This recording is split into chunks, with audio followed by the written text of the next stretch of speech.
Last video में discuss कर रहे थे तो नाइट्रिक ऑक्साइड को मैंने आपको बताया डिफरेंट होता है किस तरीके से। एक तो इसका लॉन्ग टर्म एक्शन होता है और मेमोरी वगैरह में इसका रोल होगा, और बिहेवियर में क्यों, क्योंकि लॉन्ग टर्म एक्शन है और हमारे पास इसकी ये वेसिकुलर जैसे वेसिकल्स में ये जो है फॉर्म होकर स्टोर नहीं होता, बल्कि जिस टाइम चाहिए होता है उसी टाइम ये बनता है और यूज़ हो जाता है। और ये हमारे पास इसका प्रोलॉन्ग इफेक्ट जो आता है वो किस तरीके से आता है, मेटाबॉलिक एक्टिविटी पे आता है। फॉर एक्साइटेशन को इंक्रीज़ करने के इसकी मेटाबॉलिक एक्टिविटी पे जो है ये फ़र्क करता है, ठीक है, पोस्ट सिनेप्टिक मेम्ब्रेन में। अगर हम न्यूरोपेप्टाइड्स की बात करें तो न्यूरोपेप्टाइड्स क्या हैं, न्यूरोपेप्टाइड सिंथेसाइज कहाँ पे होते हैं, ये प्री साइनेप्टिक टर्मिनल में नहीं होते। Cytosol of the pre synaptic terminal में न्यूरोट्रांसमीटर होते हैं। न्यूरोपेप्टाइड जो होते हैं वो हमारे पास सेल बॉडी के राइबोसोम्स में सबसे पहले हमारे पास रेडी होते हैं, उसके बाद ये एंडोप्लाज्मिक रेटिकुलम से अटैच होते हैं, फिर गोल्जी एपरेटस में आते हैं, वहाँ पे इनकी प्रोसेसिंग होती है, प्रो में चेंज होते हैं, देन ये हमारे पास एक्सटर्नल स्ट्रीमिंग के थ्रू रिलीज़ हो जाते हैं।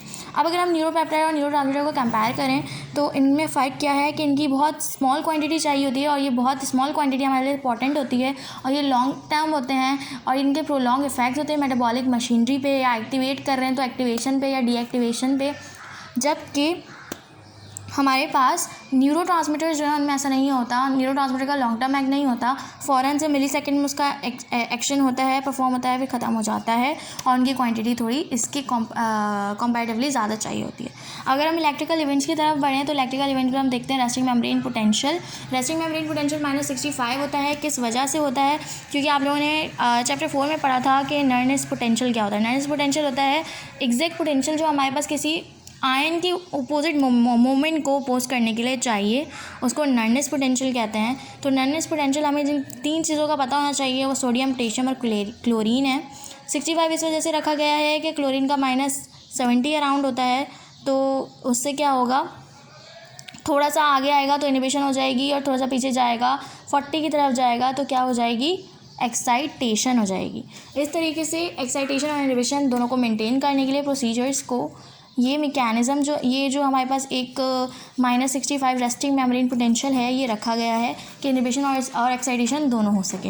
अब अगर हम देखें तो हमें पता है कि एक्स्ट्रासेलुलर फ्लूइड में सोडियम ज़्यादा होता है, इंट्रासेलुलर में पोटेशियम ज़्यादा होता है, और एक्स्ट्रासेलुलर फ्लूइड में क्लोराइड आयंस भी ज़्यादा होते हैं। एक्स्ट्रासेलुलर फ्लूइड में क्लोराइड आयन इसलिए ज़्यादा होते हैं क्योंकि इंट्रासेलुलरली हमारे पास नेगेटिव है, -65 है, तो इंट्रासेलुलरली नेगेटिवली चार्ज रिपेल कर देगा क्लोरीन के नेगेटिव चार्ज को, ठीक। और पॉजिटिव पोटेशियम आयंस जो हैं वो इंटीरियरली ज़्यादा होते हैं और सोडियम आयंस एक्सटीरियर बाहर ज़्यादा होते हैं।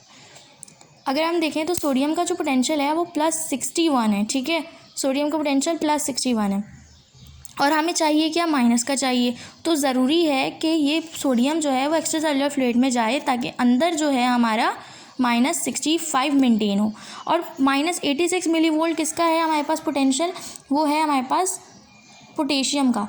तो पोटेशियम का पोटेंशियल जो है ज़्यादा नेगेटिव है इनसाइड के पोटेंशियल से, तो उसको ज़रूरी है कि वो अंदर आए। इसी तरीके से अगर हम क्लोरीन का देखें तो क्लोरीन का जो है वो कितना होता है, -70 मिलीवोल्ट्स इनसाइड द न्यूरॉन, ठीक है, न्यूरॉन के अंदर, जो हमारे पास मोर नेगेटिव है -65 से।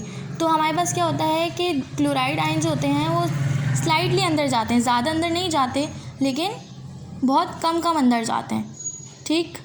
और जो हमारे पास लीक हो जाते हैं तो वो हमारे पास दोबारा एक्सटीरियर में आ जाते हैं। अगर हम डिस्कस करें uniform distribution of electrical potential inside को, तो हमारे पास किस तरीके से होती है कि हमारे पास सेल बॉडी का जो सोमा है उसके अंदर इसका एक तो डायमीटर ज़्यादा है, ठीक है, और कोई रेजिस्टेंस नहीं है कंडक्शन में, तो हमारे पास जब भी एक्साइटेशन होती है वो पूरे में एक साथ होती है। ऐसा नहीं होता एक एरिया में हो रही है दूसरे एरिया में नहीं हो रही है। नेक्स्ट जो हम डिस्कस करेंगे वो synaptic excitation on the post synaptic membrane, ठीक। यहाँ पे हम लोग एक्साइटेशन को डिस्कस करेंगे, आगे फिर हम इनहिबिशन को डिस्कस करेंगे। अगर हम देखें तो ये वाली डायग्राम में ये -65 ये रेस्टिंग है, ये एक्साइटेड स्टेट है। तो अब यहाँ पे क्या कह रहे हैं कि एक्साइटेड न्यूरोट्रांसमीटर आया क्लैफ में, उसने एक्ट किया, तो हमारे पास एक्साइटेड न्यूरोट्रांसमीटर इंक्रीज़ कर दी परमियाबिलिटी सोडियम की, ठीक है, क्योंकि हमारे पास लार्ज सोडियम ग्रेडियंट है और large electrical negative inside the neuron. Sodium ion कहाँ पे जाएंगे, अंदर जाएंगे, ठीक है। जब वो अंदर जाएंगे, अंदर नेगेटिव था और अंदर पॉजिटिव चार्ज जा रहा है, तो हमारे पास क्या होगी, डीपोलराइजेशन होगी। -65 से हमारे पास कहाँ पे आ जाएगा, पॉजिटिव डायरेक्शन में -45 पे आ जाएगा, ठीक है। पॉजिटिव इंक्रीज़ हुआ, इसकी वजह से हमारे पास एक्साइटेशन पोटेंशियल जो है, एक्साइटेटरी पोस्ट सिनेप्टिक पोटेंशियल जो है वो कितना है, देखें वो अगर आप 5 टाइम्स बढ़ाएंगे, 5 मिलीवोल्ट बढ़ाएंगे नहीं होगा, 10 बढ़ाएंगे नहीं होगा। जो एक्साइटेटरी पोटेंशियल होता है मिनिमम वो हमारे पास 20 मिलीवोल्ट होता है, ठीक है, प्लस 20 मिलीवोल्ट जो हमारे पास फ़र्क आता है एक्साइटेशन के लिए। 65 से 45 पे आने पड़ेगा एक्साइटेशन के लिए। और दूसरी बात ये है कि सिर्फ एक न्यूरॉन जो है वो नहीं कर सकता एक्साइटेशन, क्योंकि एक न्यूरॉन ज़्यादा से ज़्यादा 0.5 वोल्ट प्रोड्यूस करेगा एक्साइटेशन के लिए, ठीक है ना, वोल्टेज। लेकिन हमें तो चाहिए 20, तो उसके लिए क्या होता है बहुत सारे न्यूरॉन्स जो हैं वो मिल के एक्साइटेशन देते हैं। हो सकता है किसी एक न्यूरॉन से या इस एरिया के न्यूरॉन से ना आ रही हो और दूसरे न्यूरॉन्स जो हैं वो उनकी फायरिंग ज़्यादा हो न्यूरोनल, और वो हमारे पास मिल के जो है समेशन करते हैं। तो समेशन का प्रोसेस क्या है, जहाँ पे नंबर ऑफ़ न्यूरोनल फाइबर्स जो हैं वो इंक्रीज़ होते हैं और क्या करते हैं, मतलब मोर number of the neuronal fibres होते हैं और वो फायरिंग जो है एक साथ करते हैं, मिल के करते हैं। तो ये जो समेशन होती है इसको हम स्पेशल समेशन भी कहते हैं, जिसके अंदर नंबर ऑफ़ फाइबर्स इंक्रीज़ हो जाते हैं, उसको स्पेशल समेशन भी कहते हैं। और वो जो है वो हमारे पास एक्साइटेशन में ज़रूरी होती है। अब अगर हम देखें यहाँ पे डिस्कस कर रहे हैं कि हमारे पास एक्सॉन के इनिशियल सेगमेंट में, ये जो सेगमेंट है इधर होती है एक्साइटेशन, यहाँ क्यों नहीं होती। मतलब ये चीज़ एक्साइट तो हो गई है लेकिन ये कंडक्ट करवाएगी, ये एक्साइटेशन लेके नहीं चलेगी, यहाँ पे नहीं होगी। वजह क्या है, इसकी वजह ये है कि हमारे पास यहाँ पे जो है यहाँ पे बहुत फ्यू वोल्टेज गेटेड चैनल्स होते हैं, जबकि इनिशियल सेगमेंट में ज़्यादा वोल्टेज गेटेड चैनल्स होते हैं। तो जब यहाँ सेल बॉडी से या सोमा के अंदर फ्यू वोल्टेज गेटेड चैनल्स हैं तो वो कंडक्शन तो करवा रहे हैं लेकिन वो एक्साइटेशन नहीं करवा रहे, क्योंकि उनकी एक्साइटेशन के लिए हमें ज़्यादा मिलीवोल्ट की नीड है, ठीक है, ज़्यादा जोर लगाने की नीड है।